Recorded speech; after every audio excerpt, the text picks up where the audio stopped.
Hello everyone. Today's my topic for discussion is chemistry of nucleotides.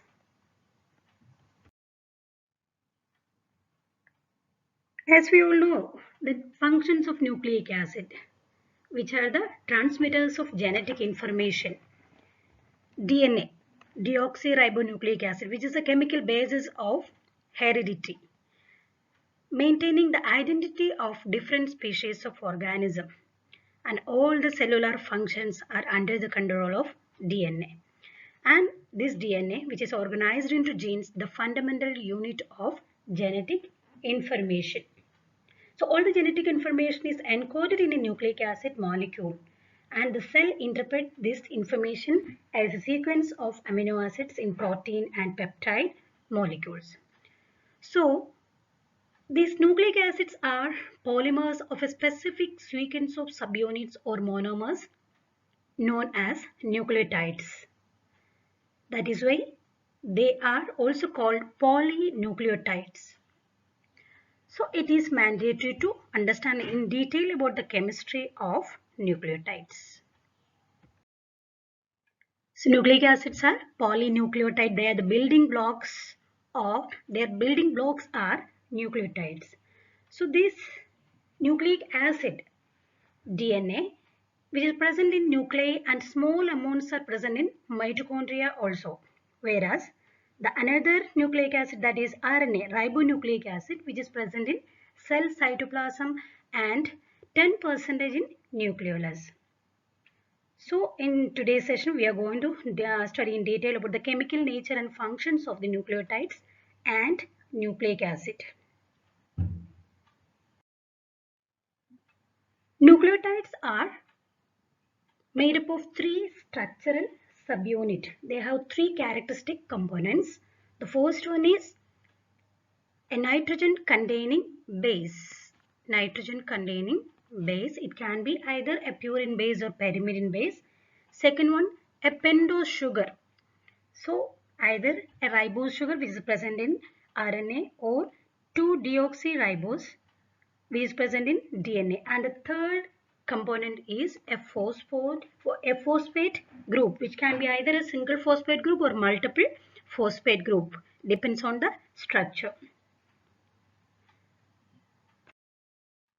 This is the overall structure of nucleotide, which consists of, once again, a purine or pyrimidine base, a sugar molecule, either a ribose or deoxyribose, and a phosphate group, which is attached to the sugar molecule. Now let's go in detail about the bases in detail. Purine bases and pyrimidine bases. These are the two principal purine bases which is found in DNAs as well as RNA. So purines, there are two main purine bases, adenine and guanine. So here gives the picture of purine. Here the figure of pyrimidine. So here purine figure or structure is larger molecule but smaller name, remember that point. And pyrimidine, which is a small molecule but longer name. And the numbering of purine is in anti-clockwise direction of numbering. You can see here 1, 2, 3, 4, 5 like that. Whereas pyrimidine, the numbering is in clockwise direction. 1, 2, 3, 4, etc.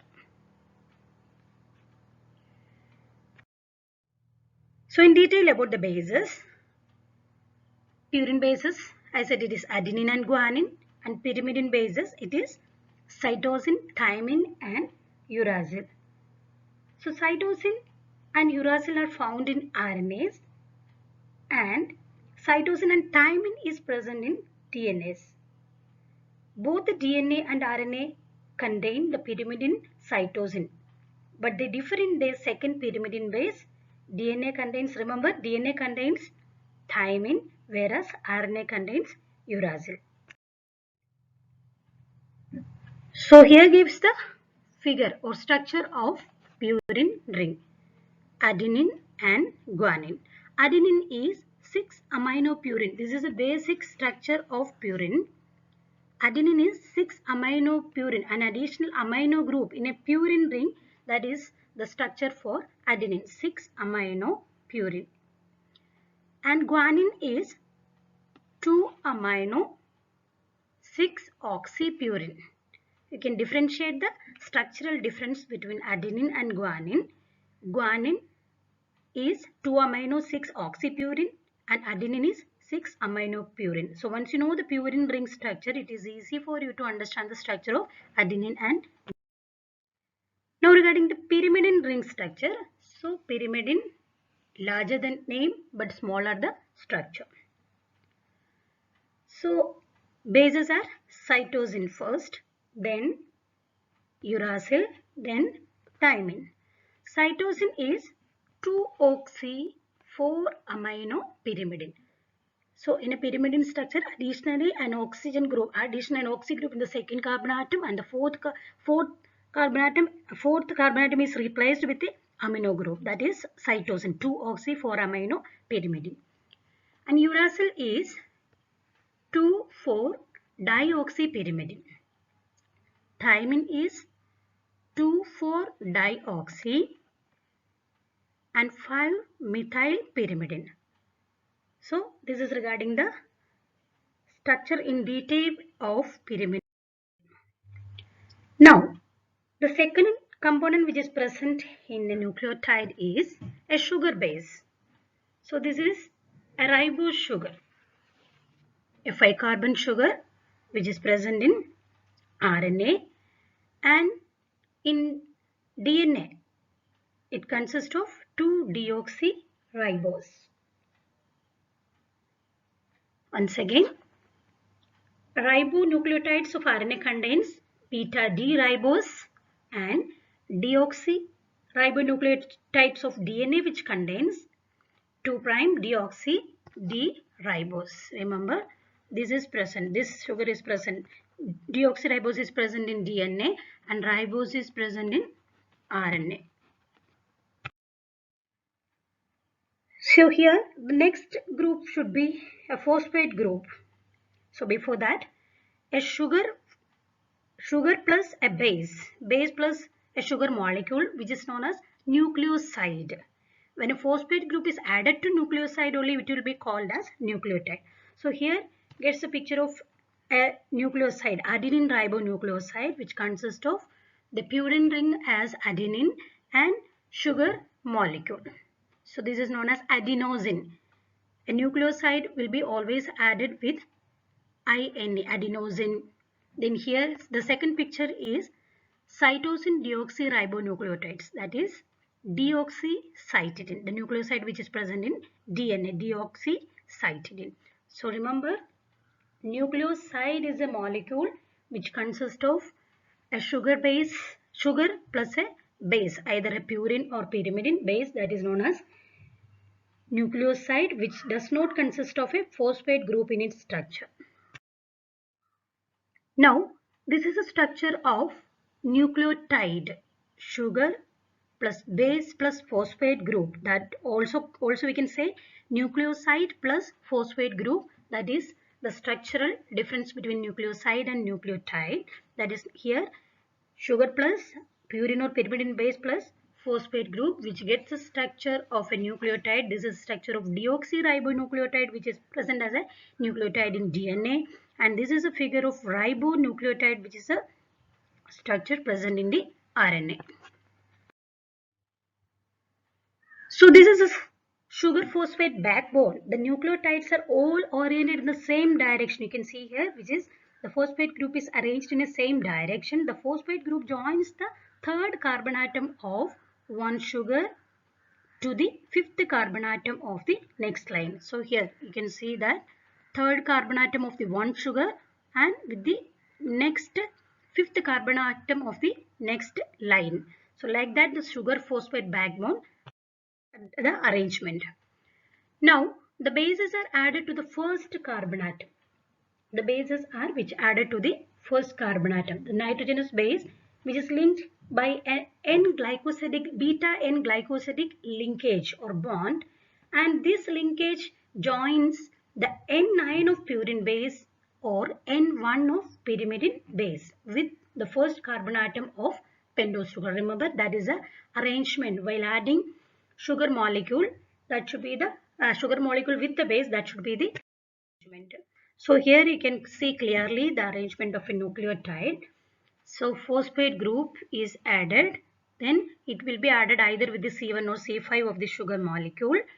Then the purine or pyrimidine. So here purine molecule arrangement is that the N9 of the purine base is added to the C1 of sugar molecule, and here gives the structure of pyrimidine where N1 of pyrimidine base with the first carbon atom of sugar molecule with a glycosidic linkage. This beta-glycosidic linkage is formed by removal of a molecule of water. A hydroxyl group from the pentose and a hydrogen from the base will be removed while forming this bond, glycosidic. So here in this table, which gives the nomenclature of a base and nucleosides and nucleotides. So if the base is adenine and its nucleoside will be, that means adenine which combined with a sugar which forms adenosine, and then with the addition of a phosphate group which gets the structure as AMP, that is adenosine monophosphate, like guanine, guanosine, guanosine monophosphate, cytosine, cytidine and cytidine monophosphate, uracil, uridine, uridine monophosphate. These are the nucleotides which are present in RNA, whereas in DNA only the difference is that the sugar will be a deoxy sugar. So adenine will be deoxyadenosine, then deoxyadenosine 5' monophosphate. Deoxy AMP, deoxy GMP, deoxycytidine monophosphate and deoxythymidine monophosphate will be the nucleotides which is present in DNA. So we have seen the basic structure of nucleotide. Now regarding the functions of nucleotide in detail, or what are the biologically important nucleotides. Nucleotides carry out various biological functions in human body. The best example is that they are activated precursors of nucleic acid, DNA and RNA.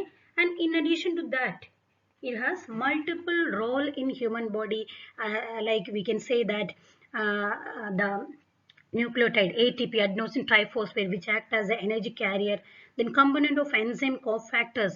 So many coenzymes which consist of these nucleotides, for example NAD, NADP, FAD, etc., which act as coenzymes in oxidation reduction reactions.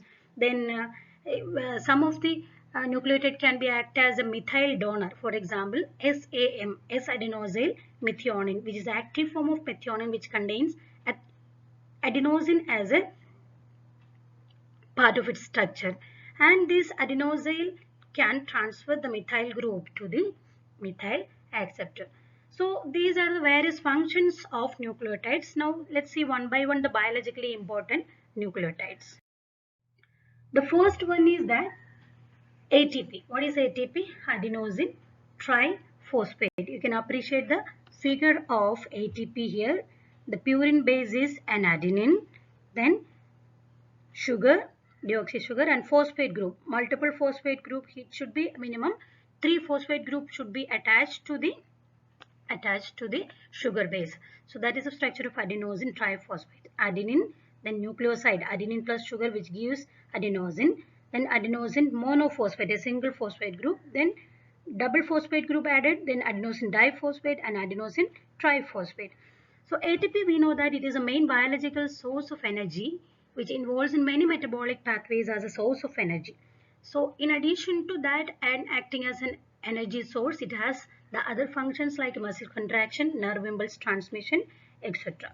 So this ATP can be considered as one of the biologically important nucleotide other than the action of nucleotides as a precursor for nucleic acid. The second foremost function will be the synthesis of ATP. AMP.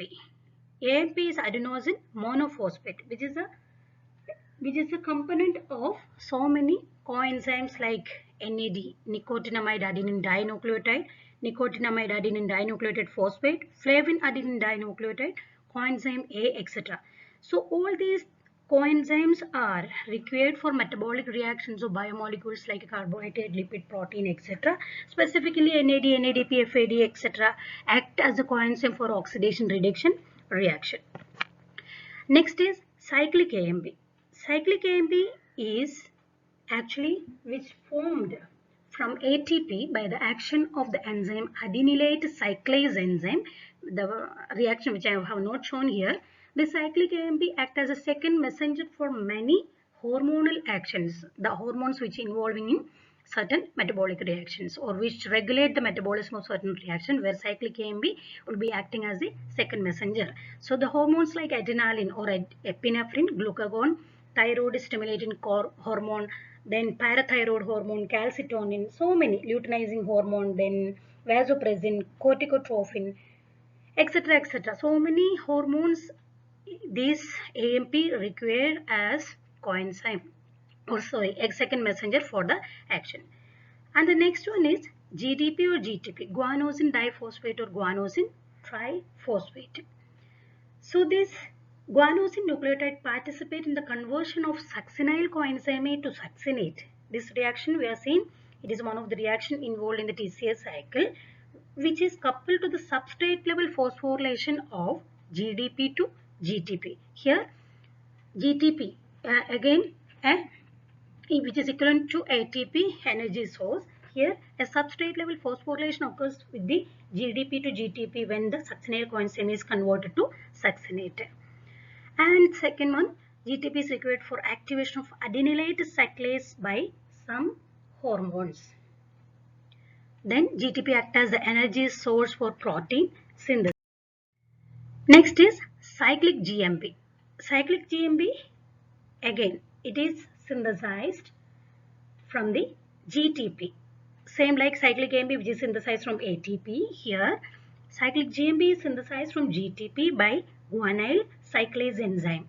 This cyclic GMP which act as an intracellular signal or second messenger, and their function or which is acting antagonistically to cyclic AMP. That means the functions of cyclic GMP will be, or the reactions of cyclic GMP will be opposite to that of cyclic AMP. And one more function of cyclic GMP is that it involved in relaxation of smooth muscle and vasodilation. And the next biologically important nucleotide is that uridine diphosphate or UDP. So while learning the metabolism of carbohydrate, we have mainly learned the importance of this UDP. That means UDP will be always acted along with activated UDP like UDP glucose, UDP galactose, UDP glucuronic acid, etc. So it has a main role in glycogen metabolism. Then UDP glucose, UDP galactose, etc. will be take part in galactose metabolism and also for the synthesis of lactose, biosynthesis of lactose and cerebrosides. Then UDP glucuronic acid, which mainly involved in the detoxification mechanism. One among that is during heme catabolism or jaundice. In that we have seen that the UDP glucuronic acid will be binding with bilirubin in liver. That is regarding the conjugation of bilirubin to make the insoluble bilirubin to a conjugated one, a water-soluble bilirubin, by the mechanism of combining bilirubin with UDP glucuronic acid. That is one of the best example for detoxification with involvement of UDP glucuronic acid. And also UDP glucuronic acid will be involved in the synthesis of mucopolysaccharides like heparin, hyaluronic acid, etc. Then the last one is the biologically important nucleotide CDP and CTP, that is cytidine diphosphate and cytidine triphosphate, which are required for the biosynthesis of some phospholipids and also which involved in the synthesis of sphingomyelin, CDP choline, which is the precursor for the synthesis of sphingomyelin. Hope you understood the points regarding the biologically important nucleotides. This can be asked as a short note, biologically important nucleo. And we have to learn something regarding the synthetic analogues of nucleotides or anti-metabolites. The meaning of synthetic analog is that the chemically synthesized analogues of purine and pyrimidine or their nucleoside or their nucleotides, These have some therapeutic applications in medicine. So this analog is prepared either by altering the heterocyclic ring or sugar moiety. So we are learning detail about the sugar structure or the components of the nucleotide like base, purine or pyrimidine base, then sugar molecule, etc. So if we are altering the heterocyclic ring structure of purine or pyrimidine or sugar moiety by chemically, and that will be having some role in chemotherapeutically. That means for the treatment of disease by the use of chemical substances to control the cancer and infection. So that section will be discussing in detail about the synthetic analogs of nucleotides. I have another video which explaining this will be uploaded. So thank you all.